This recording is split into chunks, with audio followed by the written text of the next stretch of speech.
Hello, hello, hello mga kalinga. Panibagong reaction video na naman po ang inyong matutunghayan sa araw na to. At syempre ang ating re-reactionan po mga kalingap ay ang Valentine's Date po nila Roel and Rachel, no? Yun ay naganap nung nakaraang araw, February 14. So ito po mga kalingap at ay ang surprise no ni Roel kay Rachel. Valentine's surprise ni Roel kay Rachel. So ito ay wala po talagang kaalam-alam si Rachel sa mga kaganapan na nangyayari no sa araw na to.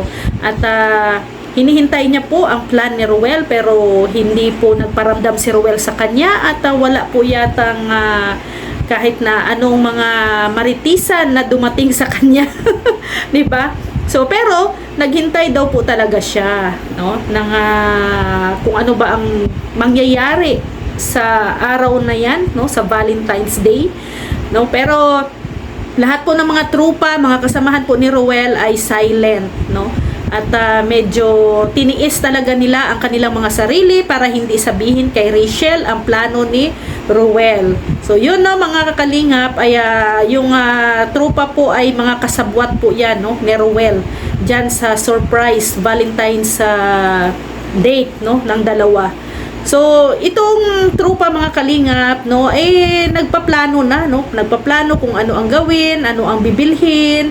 So, may mga idea din pala or may ano din pala sila, no, na magaling din pala sila maging planner, no, sa isang event. No, lalo na sa mga pa-surprise, no, may mga idea din pala ang mga ito. Akala ko ang alam lang nito ay puro kain. Mayroon din palang alam ang mga kalalakihang ito. Akala ko'y puro lang babae ang maabilidad. Nagkamali ako. Ang lalaki din pala po ay marunong din sa mga ganitong mga tawag dito pa-plan, no? Planners pag sa surprise na. So, ito nga mga kalingap ay sinamahan nga po nila si Roel na bumili ng mga kailangan doon sa area, no? Mga teddy bear, balloons, no, mga decors na gagamitin nila sa area, mga flowers, candles, at kung ano-ano pa, no? So, si Rachel talaga ay wala po talagang idea about sa surprise, no?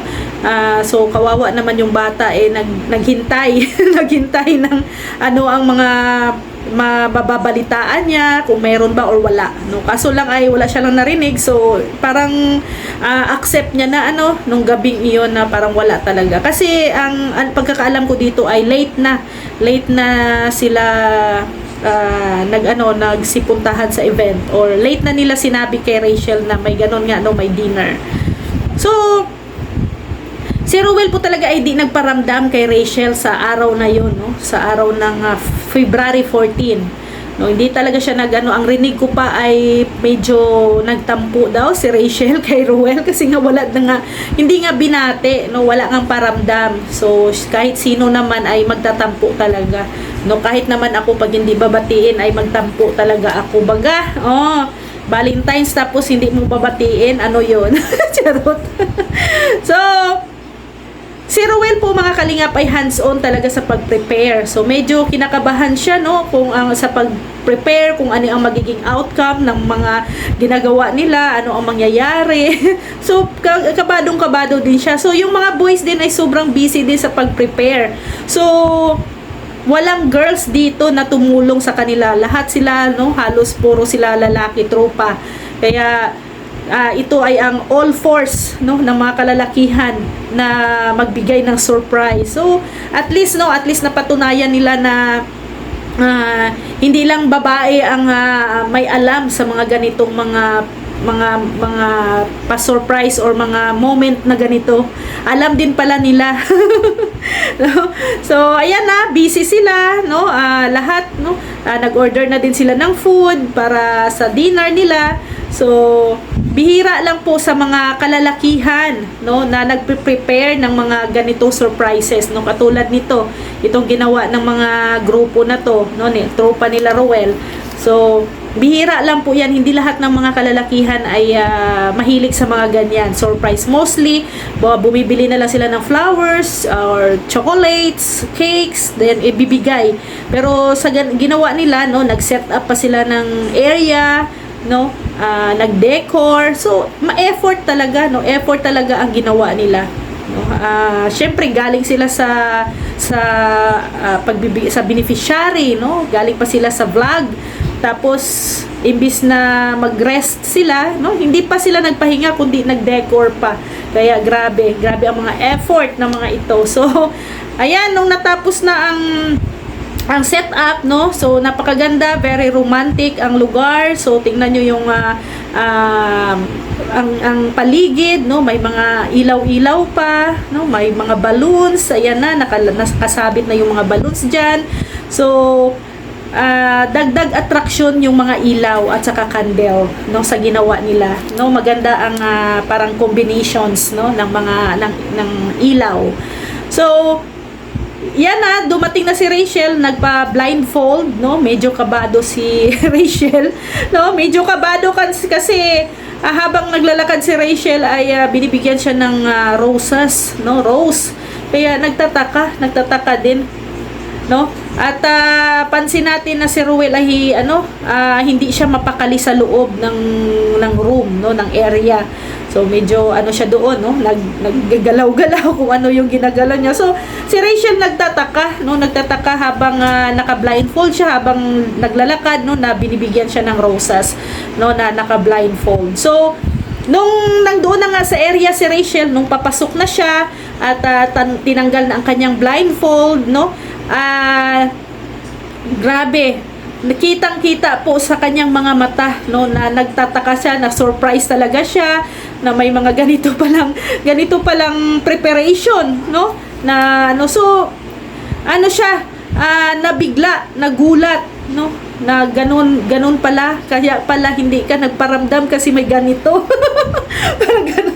So kaya pala hindi nagparamdam si Ruel sa kanya kasi nga ganito, no, may surprises, abala sa mga pagdidecor, pag-iisip, pagpaplano na kung ano ang gagawin. So kita sa kanyang mata ang gulat talaga, no, sobra talaga siyang na-surprise sa nangyari.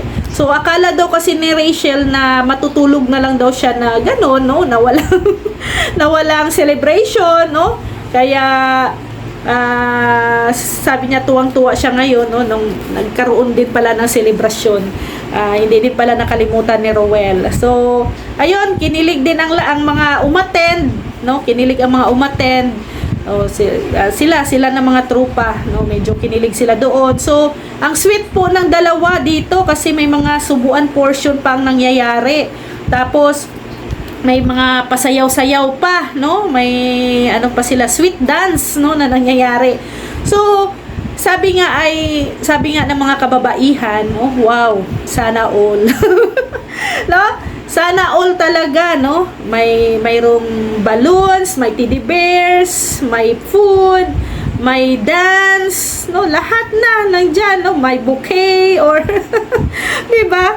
So halos naman, no, halos mga kababaihan ay yan, pinapangarap, no?